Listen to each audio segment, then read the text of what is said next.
estamos en vivo y en directo. Tenemos a Carolina Andrade. ¿Cómo está, mi querida Carolina? ¿Me escucha? Hola, buenos días, Nelson. Qué gusto estar con ustedes. Sí, les escucho perfectamente. Qué bien, yo también. Para mí también un gusto estar con usted, de verdad, por haber aceptado nuestra invitación y conversar, mi querida Carolina, de un tema tan preocupante que nos tiene los pelos de punta, que es la inseguridad. Usted es experta en seguridad y creo que es la voz que necesitamos escuchar en este momento para saber qué es lo que está ocurriendo. Y yo quiero empezar, Carolina, pidiéndole una lectura del sistema, de lo que está ocurriendo en el país en temas de inseguridad. Y creo que es importante ser muy pedagógicos y poder entender lo que está sucediendo, porque las cosas primero no son de la noche y la mañana. Ya. Y segundo, el Estado tiene la responsabilidad de siempre fortalecer sus capacidades, no hacer lo contrario. Entonces, ¿qué es lo que ha pasado en el Ecuador? Miremos dos temas fundamentales que sucedieron, no ahora, sucedieron en 2016. En el 2016 se firmó el acuerdo de paz en Colombia. Entonces, a partir de este acuerdo de paz, tuvimos un aumento de las disidencias de las FARC, porque ya las FARC dejó formalmente de ser esa organización y tuvimos múltiples disidencias que generaron una disputa al interior de este país para generar un control de los territorios y las rutas del narcotráfico. Okay. ¿Cómo se preparó el Estado ecuatoriano para eso? Sabíamos que íbamos a tener un rebrote posiblemente de violencia en nuestro país. 2017, Colombia bate récords en producción de cocaína, de acuerdo a la Oficina de Naciones Unidas para la Droga y el Delito. Cerca de casi el 300% de producción de cocaína, y estos datos fueron replicados por medios de comunicación como el Financial Times, por ejemplo. Entonces, son factores externos que ya estaban presentes y que el Estado, el sistema de inteligencia y las autoridades tenían que comenzar a prepararse para estar listos frente a estos escenarios que podían suceder en nuestro país. A nivel interno del Ecuador, obviamente durante los siguientes años lo que debió suceder es fortalecer las capacidades humanas, técnicas, tecnológicas, tanto de policía como Fuerzas Armadas, pero no descuidar la inversión en el sector social. ¿Qué es lo que sucedió? A partir del 2018 sucedió totalmente lo contrario. Tuvimos un gobierno que tuvo la fantástica idea de, por una política de austeridad, y ahí es muy importante que todos quienes nos escuchan pongan atención a esto, la política de austeridad, que es ese famoso discurso de la reducción del Estado, que es por el discurso también por el que ganó el presidente actual Guillermo Lasso, ¿no es cierto? Una política de austeridad, reducción de un Estado obeso, etcétera. Entonces, comenzamos a ver una eliminación de instituciones, despido de diferentes funcionarios públicos en sectores tan delicados como la salud, pero también en temas en el sistema de inteligencia, disminución de presupuesto para poder dar mantenimiento a los sistemas tecnológicos de la policía de investigación, etcétera. Entonces, desmantelamos el Estado en el peor momento que eso pudo suceder, donde realmente teníamos. Probablemente el gobierno en ese momento, en el 2018, no tenía la misma visión que el gobierno anterior y tal vez quería generar un cambio dentro de la visión de la conducción del ámbito de seguridad.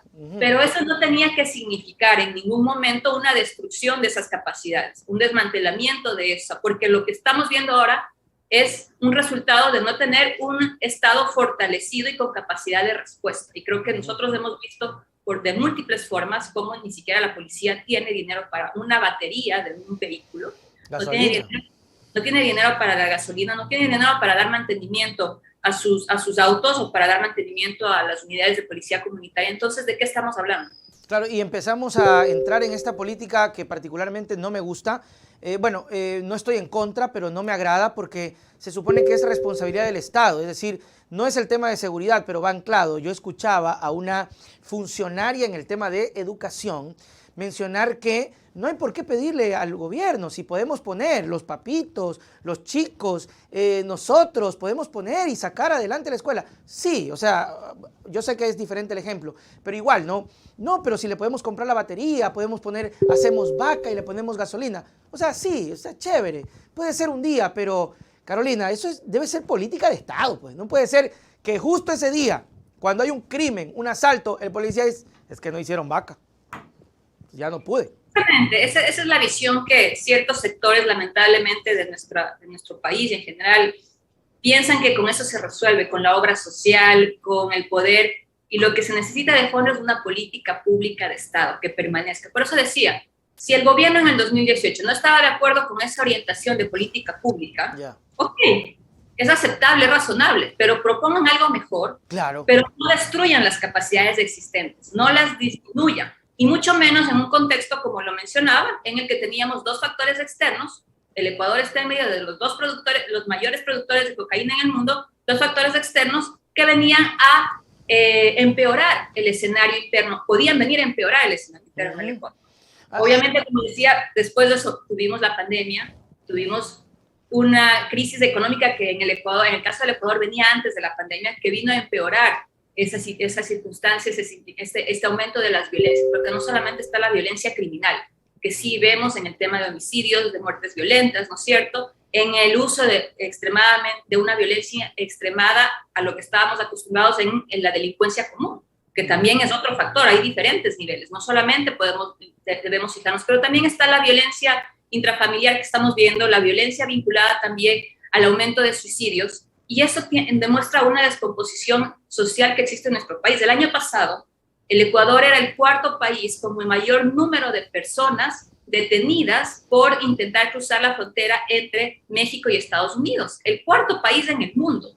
Y eso no lo estamos viendo, solo hay pequeñas noticias que nos dicen, sí, en esta caravana de migrantes se encontraron unos ecuatorianos que terminaron perdiendo su vida. No hay suficiente cobertura de eso, pero la trata y tráfico de personas en nuestro país es un problema igual o mucho más importante que el tema del narcotráfico que estamos viendo, y con réditos económicos y una economía ilícita alrededor mucho más fuerte. Entonces, el Ecuador en este momento, como decía, está inmerso en múltiples violencias, y por eso es que venimos diciendo que no se requiere simplemente llenar las calles de policías. Sí, hay que fortalecer las capacidades de prevención, de investigación y de inteligencia de la policía como órgano responsable del orden público y la seguridad, pero también se requiere, y eso es lo más importante y fundamental, tener una intervención integral, donde no solamente esté el sector seguridad, sino que esté también el sector social, con el Ministerio de Inclusión Económica y Social, con educación, con salud pública, con el Ministerio de Deporte, que pueda trabajar desde los barrios y comunidades con las poblaciones más vulnerables. Y con plata, Carolina, ¿no? Con plata, porque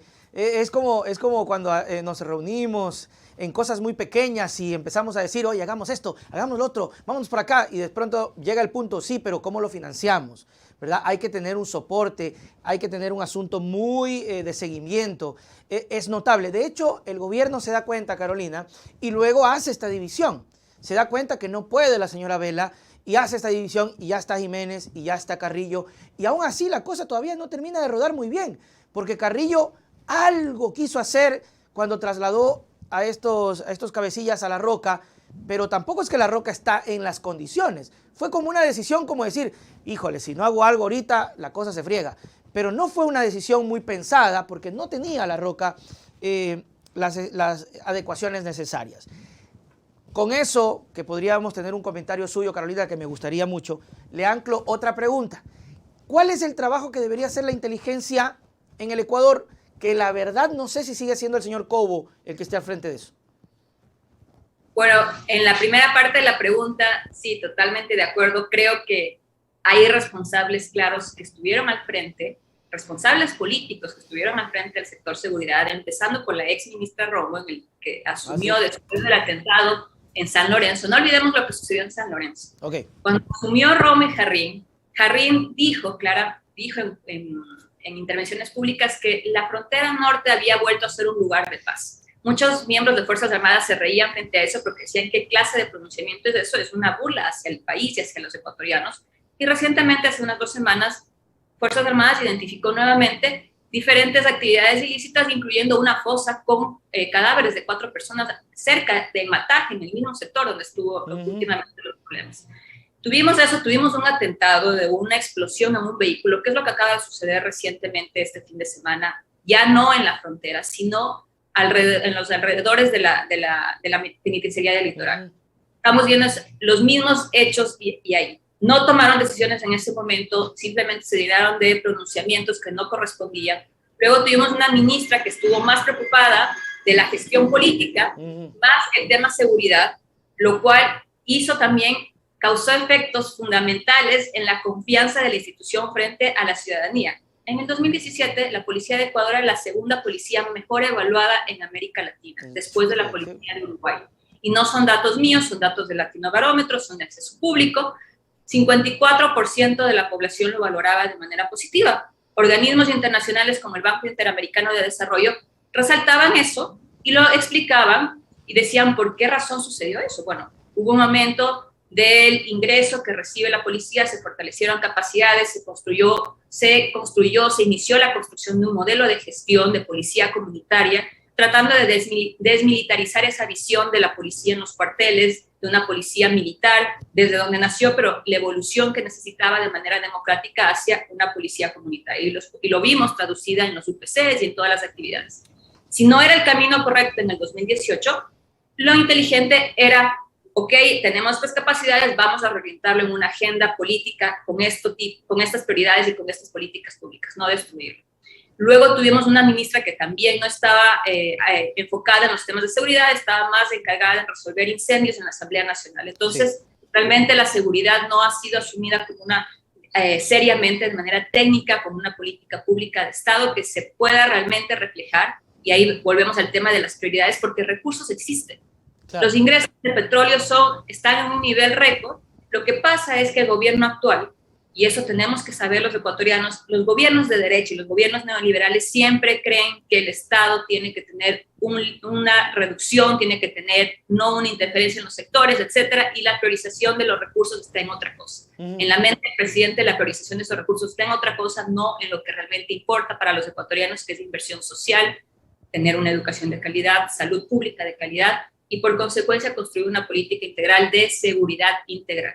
Pero, bueno, tiene toda la razón, mi querida amiga, pero es impresionante cómo falta un poquito incluso de empatía, porque si soy presidente y tengo el criterio, que ya sabíamos de dónde venía el presidente, y no me doy cuenta que realmente hay una ciudadanía que está cansada, que está harta, que están matando a la gente, que hay inseguridad, puchica, estoy completamente loco en ese sentido, hablando del presidente. Le decía sobre el tema de Cobo, ¿cuál es la función que podría ejercer? ¿Qué debemos esperar? Créalo que no lo veo el señor, hasta hace rato que no lo veo, no da declaraciones, no asoma, no dice nada, y antes lo veíamos, pero número uno. Bueno, en primer lugar hay que entender que quien está al frente del sistema de inteligencia, a cargo del Centro de Inteligencia Estratégico, no es muy común, no solamente en Ecuador, sino a nivel mundial, que dé muchas declaraciones de prensa. Okay. Normalmente no es la función tradicional. Puede suceder que si él quisiera darle un toque especial a su gestión y una mayor transparencia y comunicación con los medios y con la ciudadanía, podría generar esa dinámica, pero no es algo que es normal, entre comillas, en quienes lideran estos espacios, no solamente en el Ecuador, sino en general a nivel mundial. Sin embargo, hemos visto que las pocas declaraciones que ha dado, y yo estuve leyendo una entrevista que él dio a un medio digital, su visión y las prioridades de riesgos y amenazas que él miraba para el Ecuador estaban enfocadas también en mirar lo que es el terrorismo político. Entonces él mencionaba, bueno, uno de los temas importantes y que no podemos perder de vista es el terrorismo político y también lo que está vinculado a las posibles células que todavía siguen existiendo a partir de octubre de 2019. Eso es casi textual a lo que él dice en su entrevista, no son mis declaraciones. Entonces, vemos por ahí que hay un enfoque equivocado de quien está al frente del ente, que es el ente rector, y que está a cargo de coordinar el Sistema Nacional de Inteligencia. Entonces, 2018 sucedió exactamente lo mismo, se disminuyeron las capacidades. No nos olvidamos que en el 2009, cuando se crea la Secretaría de Inteligencia y cuando se crea el Sistema Nacional de Inteligencia, con la Ley de Seguridad Pública del Estado se reemplaza la Ley de Seguridad Nacional, que estaba vigente, la última ley en el 79, pero la original, quien marcó el esquema de trabajo de todo el sistema de inteligencia, fue del 64. Tuvieron que pasar cerca de 45 años para reemplazar una ley que fue aprobada por una junta militar en plena dictadura militar. 45 años. Y ahora ciertos miembros en servicio pasivo dicen que eso fue un acto antidemocrático, cuando es totalmente lo contrario. Poder construir una ley en la cual también participaron Fuerzas Armadas, policía, sociedad civil, expertos, etcétera, y a partir de eso construir un sistema de inteligencia que integre no solamente capacidades militares y policiales, sino sobre todo capacidades civiles. Por primera vez en la historia en el Ecuador, a partir del 2009, se construye una generación de funcionarios civiles en inteligencia, analistas que pueden tener la capacidad de trabajar de la mano, no en una competencia, porque eso es lo que sucedía anteriormente, una competencia entre Fuerzas Armadas y Policía por quién llegaba con el informe, donde el presidente de la República, el ministro del Interior o el ministro de Defensa. Entonces, un ente coordinador con presencia de capacidades civiles en inteligencia que puedan trabajar de manera conjunta y a través de diferentes mecanismos, como por ejemplo reuniones permanentes todos los lunes 6 de la mañana, mirar apreciaciones de inteligencia para mantener informado al presidente de la República y pueda tomar decisiones durante la semana o de mediano y largo plazo durante los próximos 3, 6, 8 meses. Y también mecanismos como el Comité Nacional de Inteligencia. Entonces, esos eran mecanismos de trabajo interinstitucional. 2013-2014 se incluyó además inteligencia tributaria del Servicio de Rentas Internas, inteligencia aduanera, porque eran organismos que no habían sido parte, pero que tenían información importante para no solamente dedicarse al trabajo operativo, que era tradicional de Fuerzas Armadas, sino también un trabajo estratégico, político estratégico, que incluye también lo que es inteligencia económica financiera. Interesante, interesante, lamentablemente, y esto es impresionante. O sea, lo que usted decía, y me quedo con esas palabras de si ya tenemos, si hemos visto, si sabemos, no cambies lo que está bien, mejóralo sí, pero no lo cambies, fortalécelo. Yo sé, entiendo, yo también he escuchado ese asunto de, sí, pero el Estado obeso, que no sé qué, que los pipones, que los vagos. Ok, no hay problema, debe ser, debe haber. Pero hay puntos claves, Carolina: salud, educación, seguridad. Hoy si usted le pregunta a la gente le va a decir eso, la inseguridad. Guayaquil está, Carolina, en el ranking de las 50 ciudades más peligrosas del mundo. Del mundo. Llegamos a ese tipo de niveles.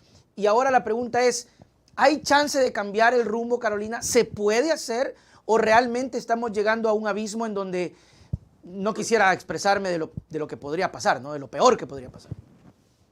Yo creo que lo peor que podemos como ecuatorianos es perder la esperanza. Creo que estamos viviendo momentos duros, difíciles para todos a nivel económico y tenemos, aquí yo también estoy en Guayaquil en estos momentos y uno siente muchas veces que está confinado nuevamente, ¿no? Porque tiene que siempre tener cuidado de a dónde se va a movilizar, hasta qué hora, dónde dejo mis cosas, etcétera. Así es.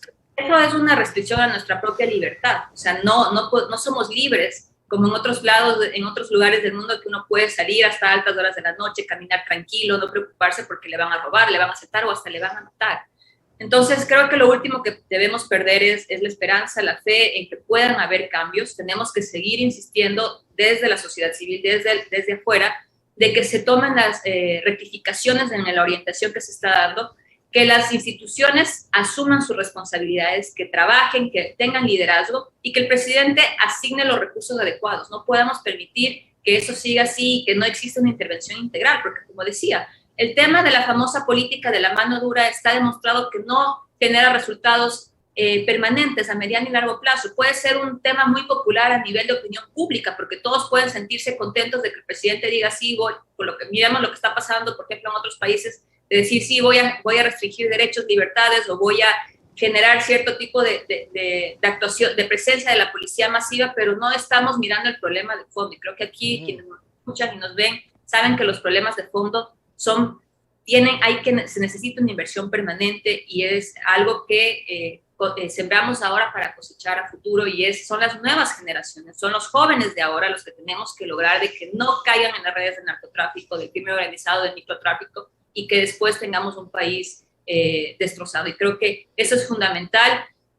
Como decía, igual 2017 en el Ecuador el nivel de homicidios era del 5.6, uno de los más bajos, entre el segundo y tercero más bajo de América Latina. Ahora el nivel de violencia y de inseguridad en el Ecuador está mucho más duro que en países como Haití, con estados fallidos, donde ni siquiera existe un gobierno permanente y donde recientemente existió un magnicidio, un atentado contra la vida del expresidente. Entonces, la situación es crítica. Guayaquil ingresa a ese terrible top 10 de 50 ciudades más peligrosas en el mundo.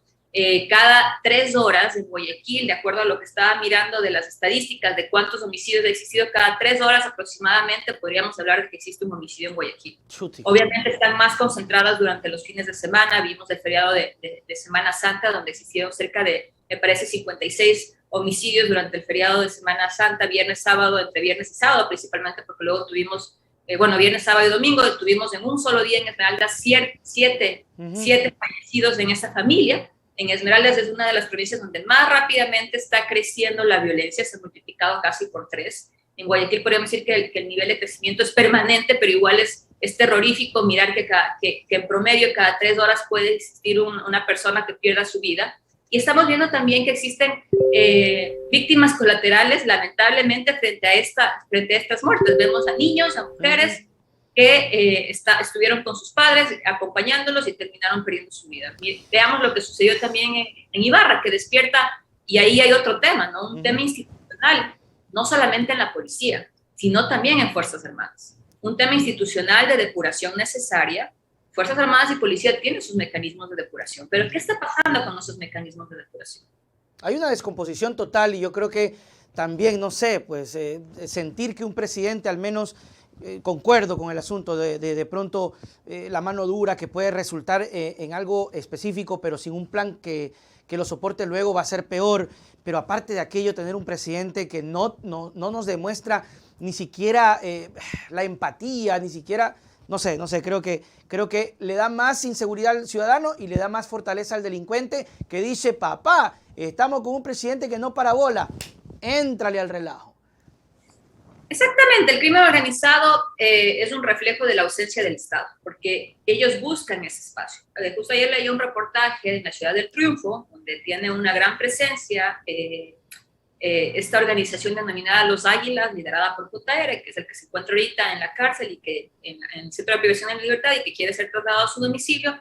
Entonces, este reportaje hacía un análisis sociológico de los entornos, de cómo era la identidad social que se estaba desarrollando en ciertos barrios del Triunfo, vinculada a la imagen de JR.